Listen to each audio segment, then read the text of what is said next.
할렐루야. 우리나라의 그 토목 건축 기술이 발달해서 꽤 긴 터널들이 곳곳에 많이 있습니다. 인제 양양 터널이라는 곳이 있는데 그게 한 10km가 넘습니다. 한 번 들어가면 엄청 긴 길을 통과해 갈 수 있는 그런 터널입니다. 그 외에도 뭐 3, 4km 되는 터널들은 곳곳에 있고요. 근데 터널 다니다 보면 양쪽 벽에 숫자들이 써 있는 것을 보신 적이 있을 겁니다. 그 숫자가 무엇을 의미하는지 여러분 아시죠? 뭐 500m, 뭐 1000m 써 있으면 그만큼만 더 가면 이제 터널 끝이 보인다. 그거겠죠. 그래서 설 명절이나 뭐 추석 명절에 터널 안에서 이제 막혀갖고 그렇게 있으면 껌껌하고 어두우니까 좀 답답하잖아요. 이거 언제 이게 터널 벗어나나 그런 마음이 드는데 그 벽에 있는 숫자 보고 조금만 더 가면 이제 끝이 나오겠구나 안심을 하게 됩니다. 그런데 지금 이 코로나 상황이 끝이 보이지 않습니다. 4차 대유행이 시작된 거 아니냐 이런 말들을 하게 됩니다. 그리고 올 연말까지 백신을 맞으면 진정될 거다라고 하는데 그것 또한 장담할 수 없는 상황이 되고 있습니다. 끝이 보이면 언제까지 참으면 돼 하는 그게 있으면 견뎌볼 만한데 끝이 잘 안 보이기 때문에 지치고 힘들어하는 분들이 많이 계십니다. 그러나 여러분, 아무리 긴 터널도 끝이 있습니다.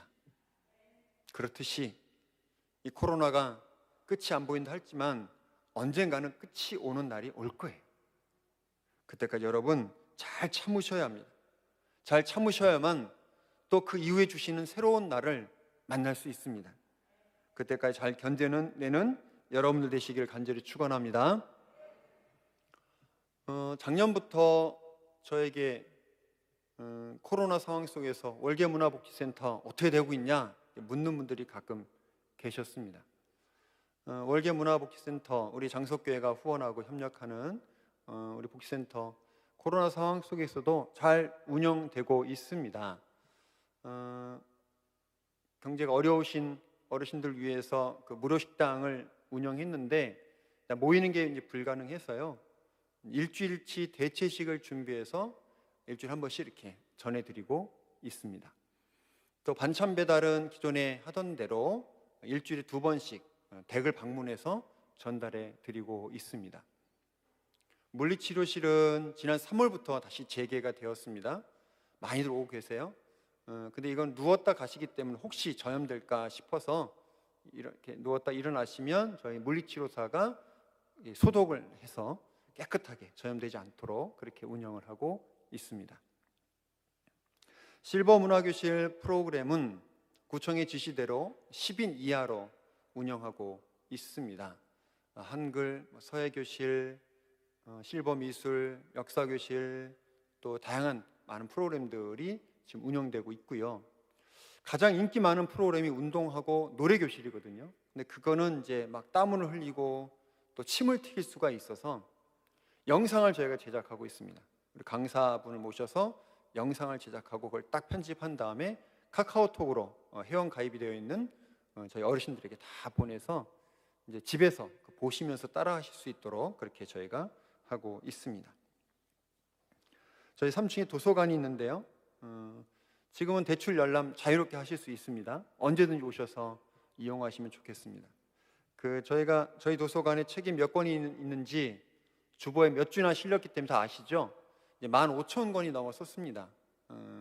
그래서 웬만한 책은 다 있어요. 그리고 혹시 저희 도서관에 책이 없으시면 신청해 주시면 책 배달 서비스로 다 전달해 드립니다. 그래서 많이 독서도 하시고 많이 이용을 해주시면 좋겠습니다. 그 다음에 어린이들이 오는 지역아동센터하고 아유센터가 있는데 역시 이제 지난 4월 1일부터 정상화됐습니다. 그 전에는 긴급 돌봄이라고 해서 도저히 부모가 돌볼 수 없는 아이들만 했는데 지금은 정상화돼서 매일 한 50여 명의 아이들이 오고 있습니다. 숙제하고 특별활동하고 또 식사도 하고 이렇게 다양한 것들을 좀 진행하고 있습니다. 코로나로 인해서 경제적으로 어려워져서 식사를 못하는 분들이 있다 하는 소식을 뉴스를 통해서 듣게 되었습니다. 아무리 힘들어도 굶지는 말아야지. 그래서 월계 1동, 월계 2동, 이 월계 문화복지센터가 있는 이 지역에 있는 주민들 중에 굶는 사람이 있어서는 안 되겠다 싶어서 먹거리 품앗이라는 사업을 시작을 했습니다. 저희 센터 앞에 오시면 냉장고 있는 거 보셨을 거예요. 저희가 하루에 3번 아침, 점심, 저녁에 음식을 내놓습니다. 라면, 즉석밥, 그다음에 통조림 이런 것들을 내놓아요. 그러면 어려우신 분들이 오셔서 문 열고 가져가십니다. 뭐 귀하고 좋은 건 아니지만 그래도 굶지는 않고 배고프지 않도록 하기 위해서 하고 있습니다. 내놓으면 1시간도 안 되면 다 없어져요. 동네 분들이 오셔서 잘 가져가십니다. 이 사업이 원래는 계획이 없었던 사업이었거든요. 뉴스를 듣고 나서 시작한 사업이기 때문에 편성된 예산이 별로 없었어요. 그래서 두어 달 하면 끝나겠구나 했는데 시작을 했더니 많은 곳에서 후원이 들어오고 있습니다. 후원금도 주시기도 하고 후원품을 갖고 와서 주시기도 하셔서 들어온 데까지 계속 그 사업을 하려고 하고 있습니다. 저희가 운영하는 카페가 2곳이 있습니다. 저희 센터 안에 있는 달빛 카페가 있고 광운대 뒤쪽에 가면 청춘 카페라고 해서 또 하나가 있습니다. 그동안 그 거리두기 때문에 제대로 운영을 할 수가 없어서 좀 재정적으로 많은 어려움을 겪었습니다. 근데 이제 좀 풀려서 운영을 하고 있습니다. 여러분들 좀 많이 이용해 주시면 고맙겠습니다. 이런 사회복지시설은 정해져 있는 예산만 갖고 운영되는 것이 아니라 외부에 이렇게 공모 사업에 신청을 해서 외부에 있는 돈이나 또 여러 가지 물건들을 가져와서 일을 하는데 저희도 계속 외부 사업에 이제 공모를 많이 했습니다. 제일 큰 거는 자동차 지원해 주는 거, KT 재단에 지원해서 스파크 한 대를 받았습니다. 그래서 그거를 이용해서 반찬 배달이나 물품 구입 이런 것들을 좀 하고 있고요. 그 외에 다른 공모 사업을 통해서 설렁탕 세트, 전기 장판, 세면 도구, 계란 이런 것들을 받아갔고요. 지역에 어려우신 분들에게 다 나눠드렸습니다. 그 다음에 LED 등을 고쳐주는 또 사업이 있어서 그거 신청해서 돼서 아주 어려운 그 환경을 갖고 있는 분들 집에 있는 조명들을 다 바꿔주는 일도 저희가 했습니다. 그리고 지난주에 부활절 끝나고 우리 장석교회에서 저희 센터에 그 계란을 주셨어요. 그래서 그거를 지역에 있는 어려운 분들하고 아동들에게 다 나눠드렸습니다. 노원구청이 그 집이 없는 어르신들을 위해서 운영하는 집이 2채가 있습니다. 노인의 집이라고 부르는 곳인데요. 할아버지들을 위한 곳은 여기 바로 교회 뒤쪽에 월계동에 한 채가 있고 할머니들을 위한 곳은 저 상계동에 한 채가 있습니다. 한 30평쯤 되거든요. 한 서너 분이 같이 살 수 있는 집인데 구청에서 저희 센터에 그 2곳을 좀 맡아 운영해 달라고 연락이 와서 지난 1월에 계약을 하고 저희가 지금 운영을 하고 있습니다. 복지시설은 3년에 한 번씩 재위탁 심사를 받게 되어 있습니다. 월계문화복지센터가 벌써 3년이 지나서 지난 2월 달에 재위탁 심사를 받았습니다. 3년 동안 해왔던 것들을 정리하고 또 앞으로 3년 동안 할 것들을 계획들을 또 정리해서 책으로 만들어서 이제 자료 준비해서 구청에 제출해서 심사를 받았습니다. 어떻게 됐을까요? 네, 통과했습니다. 어떻게 하셨어요? 네, 잘 좋은 점수로 통과되었습니다. 그 자료 준비하느냐고 설 명절 전날까지 저희 직원들이 야근하면서 고생하면서 준비를 했습니다. 월계문화복지센터에는 현재 20명의 유급 직원들이 있습니다. 그 외에 사회복무요원, 또 공공근로, 근로학생 한 16명이 또 일을 하고 있고요. 저희 센터의 직원들은 지역의 어려움들에게 하나님 사랑을 몸으로 전하는 일에 최선을 다하고 있습니다. 센터에 오시는 분들이요, 제가 장석교회 목사인 걸 아세요. 그리고 저 센터가 장석교회에서 협력하고 후원한다는 것도 알고 계세요. 저희 센터에 오셔서 도움을 달라는 분들이 점점 늘어나고 있고 또 구청에서도 좀 사업을 맡아달라 하는 것들이 점점 늘어나고 있습니다. 하나님의 사랑을 전하는 영역이 점점 커져간다는 것을 느끼게 됩니다. 이 일을 위해서 교우 여러분들이 기도로 물질로 계속 후원해 주시길 부탁드립니다. 이 시간은 그 라이언 일병 구하기라는 영화를 잠깐 소개하려고 합니다.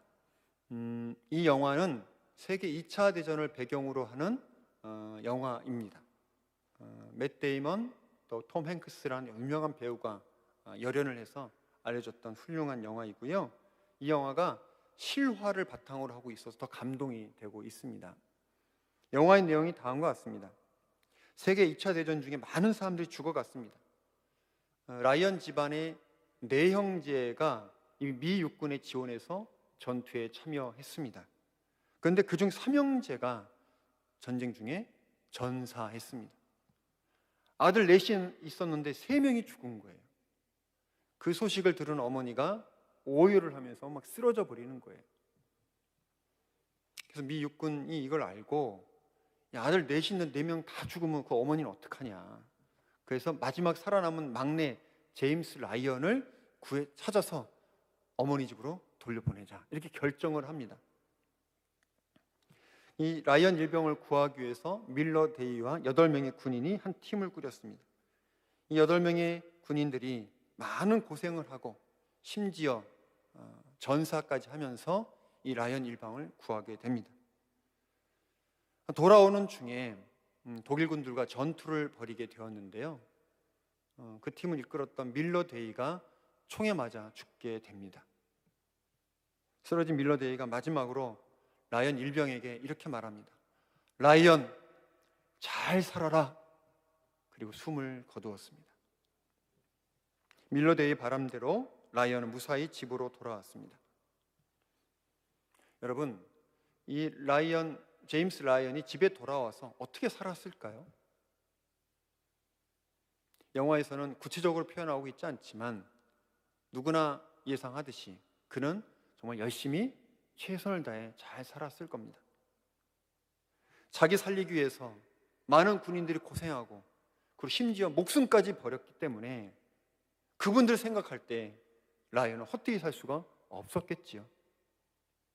영화의 마지막에 라이언이 그 밀러 데이 그 묘 앞에 가서 섭니다.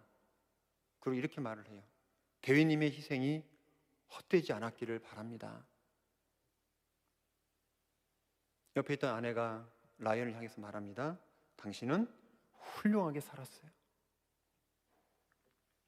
자기를 살리기 위해 목숨 바친 전우 덕분에 자신이 살았다는 것을 라이언은 분명히 알고 있었습니다. 그래서 그는 헛되이 살지 않았습니다. 열심히 바르게 최선을 다해 살았습니다. 자신을 살리기 위해 죽은 목숨들을 생각할 때 값없이 살 수는 없었던 것입니다. 우리도 마찬가지입니다. 우리가 구원받고 이렇게 자유롭고 행복하게 살 수 있는 것은 누구의 덕분인가요? 우리를 살리기 위해 모욕당하시고 채찍에 맞으시고 십자가에 달려 죽으신 예수님 덕분인 줄 믿습니다. 우리를 사랑하셔서 예수님께서 고난의 길을 걸어가셨습니다. 누가복음 24장 7절 말씀 같이 한번 읽겠습니다. 시작. 이르시기를 인자가 죄인의 손에 넘겨져 십자가에 못 박히고 제3일에 다시 살아나야 하리라 하셨느니라 한데, 네, 예수님이 이 말씀하신 대로 행하셨습니다. 우리가 구원받고 참 생명을 누리는 것은 예수 그리스도의 죽음이 있었기에 가능한 것입니다. 세상 사람들은요, 예수 그리스도를 모르기 때문에 대충 살 수 있습니다. 세상 환락에 빠져서 세상 연락 다 누리며 그저 그렇게 살 수 있습니다. 술과 마약에 빠지고 세상과 벗하고 헛되게 인생을 살아갈 수 있습니다. 그러나 우리는 그렇게 살 수 없습니다. 왜요? 우리가 누리고 있는 자유, 이 생명이 누구 덕분에 이루어진 것인가를 우리는 분명히 알고 있기 때문입니다. 우리의 생명은 십자가의 고통을 얻어진 생명입니다. 우리의 생명은 예수 그리스도의 피와 눈물로 얻어진 생명입니다. 그러므로 여러분과 저는 잘 살아야 합니다. 목숨 걸고 잘 살아야 합니다. 무조건 행복하게 살아야 합니다. 주님의 말씀으로 전신갑주를 삼고 주님 주신 사명을 이루기 위해서 애쓰고 노력해야 합니다. 가난하고 어려운 이들을 돌보고 외로워 눈물 짓는 이웃들과 함께하고 아픈 자들을 고쳐주고 억울한 자들의 눈물을 닦아주고 예수의 복음을 전해 주어야 합니다. 먹고 사는 일이 힘들지요. 출근하는 것도 매일 아침 힘들지요. 그러나 여러분, 아무리 힘들고 어려워도 나를 위해 죽은 예수 그리스도를 기억하면서 그걸 이겨내야 할 것입니다. 무조건 잘 살아야 합니다. 예수 그리스도가 나 때문에 죽었다는 것을 분명히 기억하시면서 행복하게 멋지게 살아가실 간절히 축원합니다. 요한복음 20장을 보면 부활하신 예수님을 제자들이 만나는 장면이 기록되어 있습니다. 분명히 예수님이 십자가 달려 돌아가셨는데 예수님께서 나타나셨으니까 제자들은 너무 기뻤겠죠. 너무 놀랐을 것입니다. 예수님의 부활을 의심했던 그 도마도 나중에 예수님 만나고 나서 나의 주님, 나의 하나님 이렇게 고백을 하면서 너 기뻐했습니다. 제자들은 연일 기쁨과 놀라움으로 살았을 것입니다. 부활하신 예수님을 만난 제자들은요, 이제 예수를 증거하고 기적을 행하고 놀라운 일들을 행할 준비가 되었을 것입니다. 요한복음 21장을 잠깐 보겠습니다. 요한복음 21장 1절부터 4절까지 저와 여러분이 교독하도록 하겠습니다. 제가 먼저 읽습니다. 그 후에 예수께서 디베랴 호수에서 또 제자들에게 자기를 나타내셨으니 나타내신 일은 이러하니라.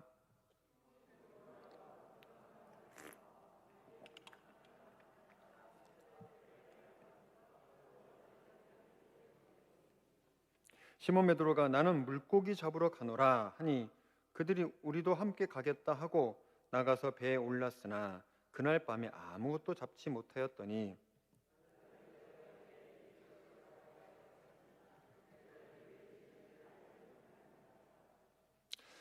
그런데 오늘 방금 읽은 요한복음 21장을 좀 보면 이상한 이야기가 기록되어 있습니다. 부활하신 예수님을 목격했던 베드로와 도마와 여러 제자들이 지금 무엇하고 있습니까? 고기잡이하고 있잖아요. 디베랴 호수, 즉 갈릴리 호수인데요. 고향 돌아가서 물고기 잡고 있어요. 예수님의 부활을 경험한 제자들이 기껏 한다는 게 고기잡이입니다. 고기잡이가 잘못되었다는 게 아니라 죽음을 이기고 부활하신 예수님을 만나 놀라워하고 흥분했던 그 제자들이 기껏 한다는 게 고기잡이이니까 답답해서 하는 말입니다.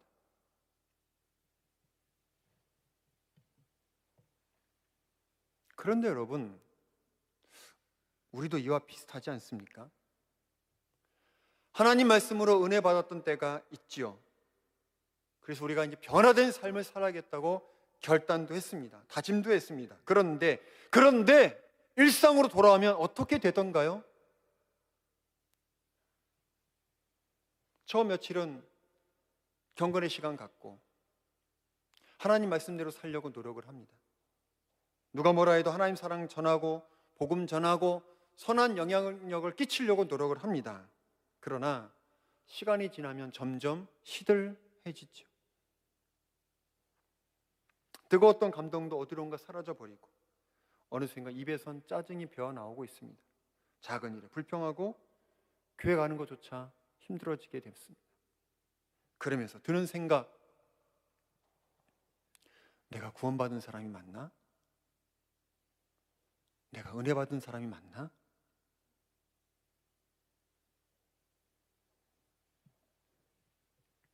예수님의 제자들도 처음에는 기뻐하며 부활하신 예수님을 증거하려고 다짐했을 것입니다. 그런데요, 세상이 녹록치 않습니다.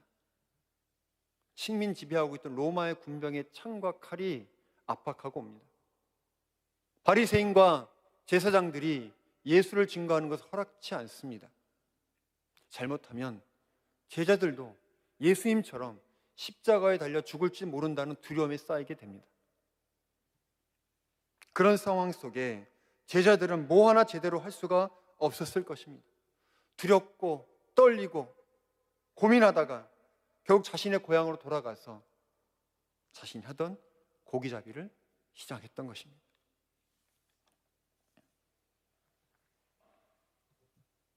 우리도 마찬가지지요.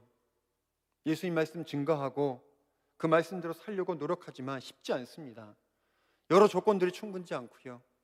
직장에서 많은 일로 바쁘고요. 가족 돌보느라 바쁩니다. 또 우리를 힘들게 하는 이러저러한 사람들 때문에, 이런저런 상황들 때문에 화가 나고 짜증이 나서 입에 불평이 끊이지 않습니다.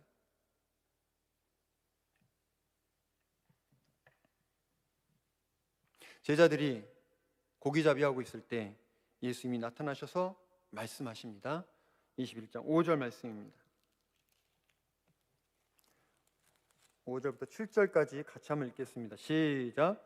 예수께서 이르시되 얘들아 너희에게 고기가 있느냐? 대답하되 없나이다. 이르시되 그물을 배 오른편에 던지라. 그리하면 잡으리라 하시니 이에 던졌더니 물고기가 많아 그물을 들 수 없더라. 예수께서 사랑하시는 그 제자가 베드로에게 이르되 주님이시라 하니 시몬 베드로가 벗고 있다가 주님이라 하는 말을 듣고 겉옷을 두른 후에 바다로 뛰어내리더라. 바닷가에 한 분이 서 있는데 예수님인 줄 몰랐어요, 제자들은. 근데 그분이 예수님이 묻습니다. 고기가 있느냐? 제자들이 없습니다. 그러면 오른쪽으로 그물을 한번 던져봐라. 그래서 제자들이 예 하고 그물을 오른쪽에 던집니다. 성경에 보면 제자들이 좀 답답할 때가 많이 있거든요. 그런데 잘하는 게 하나 있어요. 그건 뭐냐면 순종하는 거예요. 시키면 네 하고 잘해요. 그날도 역시 누군지도 모르는데 오른편으로 금을 던져봐 그랬더니 네 하고 던졌어요. 그 결과 어떻게 되었습니까? 엄청나게 많은 고기가 잡혔습니다. 밤새도 안 잡혔는데 어떤 분이 시킨 대로 했더니 엄청나게 많은 고기가 잡힌 거예요. 그때 한 제자가 깨닫습니다. 저분은 주님이시다. 아마도 그 제자는 예수님을 처음 만났을 때가 떠올랐을 거예요. 그때도 이랬잖아요. 밤을 새워 고기를 잡았는데 안 잡혔어요. 그때 예수님 나타나셔서 뭐라 하십니까? 깊은 데 가서 그물을 던져봐라. 제자들 네 하고 가서 던졌죠. 그때 엄청 많이 잡았지 않았습니까? 그걸 계기로 예수님 만나게 되고 예수님의 제자가 되었습니다. 아마 이 한 제자는 그때 그 장면이 지금 장면하고 연결되면서 아, 저분은 예수님이구나, 부활하신 예수님인가를 깨닫게 된 거죠. 그 후에 예수님은 식사를 준비해서 배고픈 제자들에게 먹이십니다. 밤새 고기 잡느냐 지치고 배고파하는 제자들을 먹여주셨습니다. 제가 만약 예수님이라면 그 밥 먹고 있는 제자들이 이렇게 말했을 것 같아요. 너희들 지금 뭐하고 있냐? 죽음을 이기고 부활한 나를 만나고 나서도 이렇게 살아갈 거냐? 그런데요, 예수님은 그런 말씀 안 하셔요. 예수님은 제자들의 마음, 제자들의 상황 다 이해하고 계셔요. 제자들이 얼마나 힘들어하는지, 얼마나 부끄러워하는지 다 아시는 거죠. 식사 후에 예수님은 베드로에게 네가 나를 사랑하느냐 3번 물으십니다. 그러자 베드로가 근심하며 네, 주님 사랑합니다 고백을 하죠. 예수님 그때 뭐라 하십니까? 내 양떼를 먹여라. 사명을 그때 주십니다. 그 후에 제자들은요 다시 예루살렘 올라갔고 성령 체험하고 선교의 사명을 감당하게 됩니다. 사명을 이루는 과정이 힘들긴 해도요 제자들은 주저함 없이 두려움 없이 그 사명 끝까지 이루어 갑니다. 우리도 마찬가지입니다.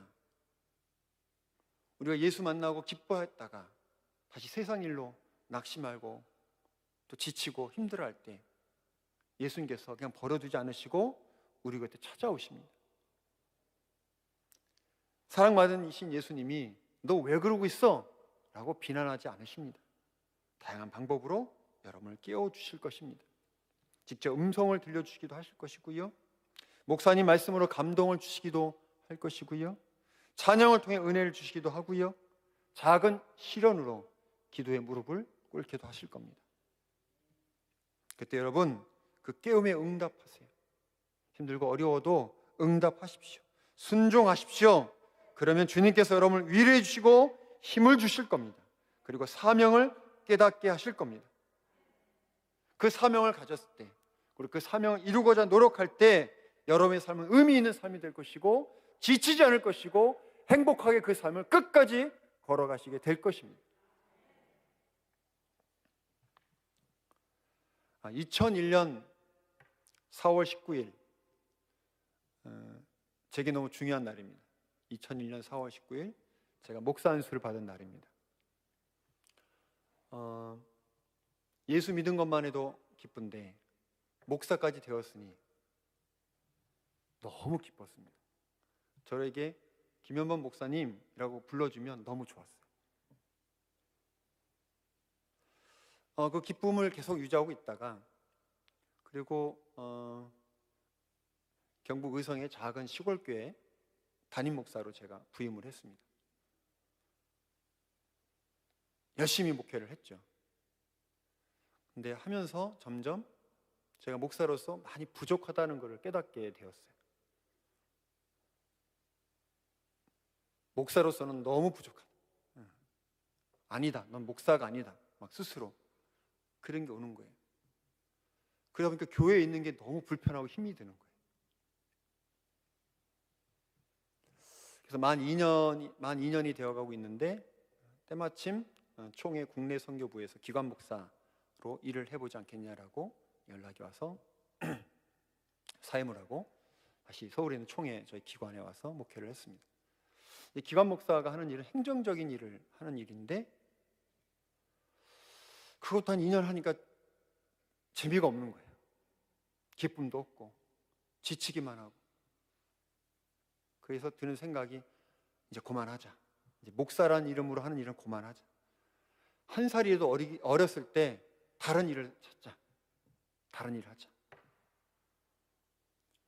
어떻게든 다른 길을 가려고 막 고민을 했었어요. 그러는 와중에 제가 장석교에 왔습니다. 장석교에서 일을 하면서도요, 계속 다른 거 해야 되는데 난 목사가 안 맞아.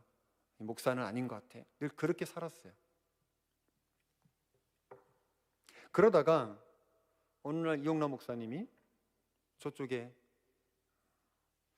복지센터가 하나 생길 것 같은데 그거 한번 맡아서 해보면 어떻겠냐 그러시는 거예요. 서류를 한번 준비해봐라. 그래서 그 서류를 준비하게 되고 저희 교회가 위탁을 받게 되고 그 일을 시작하게 됐죠.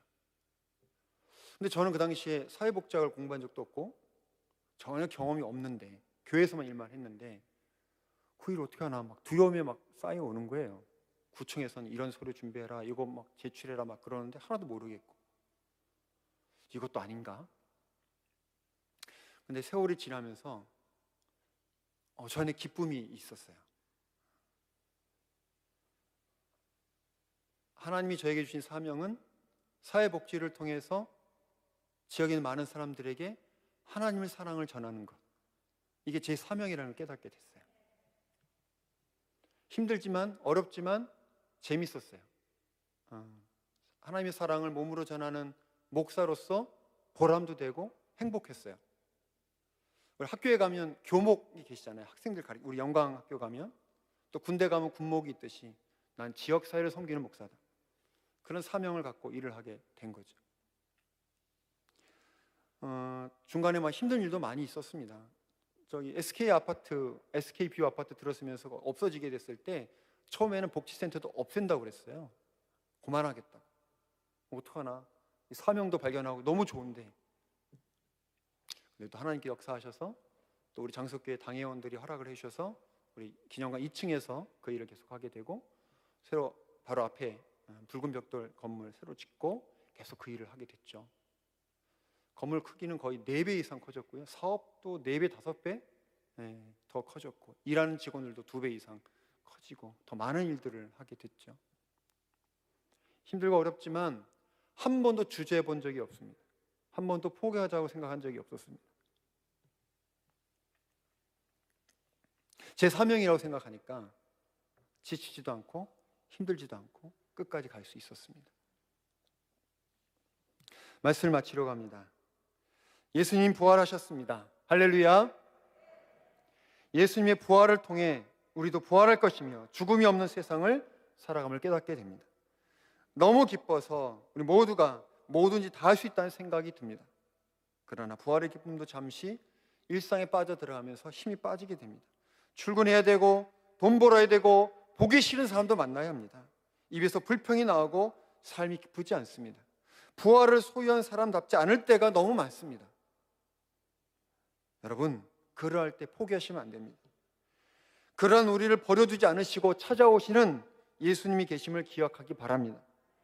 그리고 그 주님이 부를 때 응답하고 주님이 주신 사명에 순종하시기 바랍니다. 사명이 힘들어도 나를 구원하기 위해 죽으시고 부활하시는 예수님을 생각하며 노력해야 합니다. 성령께서 여러분을 도와주실 겁니다. 그럴 때 우리의 삶은 열매 맺는 삶이 될 것이고 행복한 삶이 될 것입니다. 부활의 기쁨 간직하시고요, 하나님 주신 사명을 끝 깨달으면서 그 사명 이루기 위해서 끝까지 노력하는 장성의 모든 교우들 되시길 간절히 축원합니다.